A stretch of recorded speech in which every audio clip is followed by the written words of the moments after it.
আসসালামু আলাইকুম। হ্যালো বন্ধুরা, কেমন আছেন আপনারা? আলহামদুলিল্লাহ আমি ভালো আছি।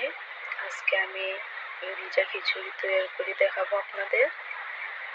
প্রথমে চাল আর ডালটা ধুয়ে নিলাম, তারপর কাঁচামরিচ, হলুদ, লবণ দিয়ে দিলাম, টমেটো দিলাম, কিছু আলু কুচি দিলাম, তারপর একটু ভালোভাবে নাড়াচাড়া করে নেব।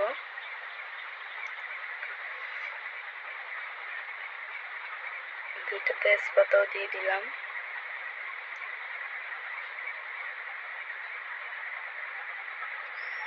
তারপর দিয়ে দিব নারকেল কোড়া। আমি কিছু নারকেল কুড়িয়ে নিলাম, দিয়ে দিলাম নারকেল কোড়া।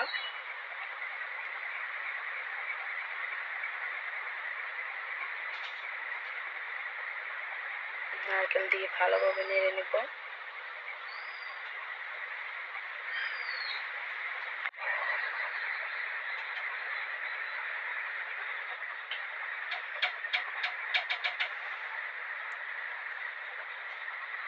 যে আমার খিচুড়িটা হয়ে এসেছে, তারপর একটা কড়াই বসিয়ে দিলাম, দিয়ে দিলাম পেঁয়াজ কুচি,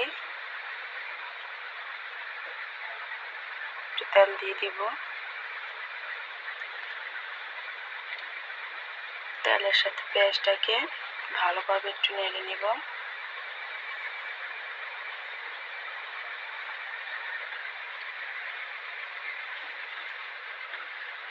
এই যে আমি খিচুড়ির উপর ঢেলে দিলাম।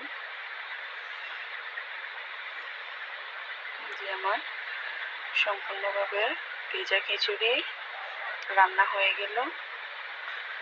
আপনাদের কাছে ভালো লাগলে অবশ্যই একটা লাইক, কমেন্ট, সাবস্ক্রাইব করে দিবেন।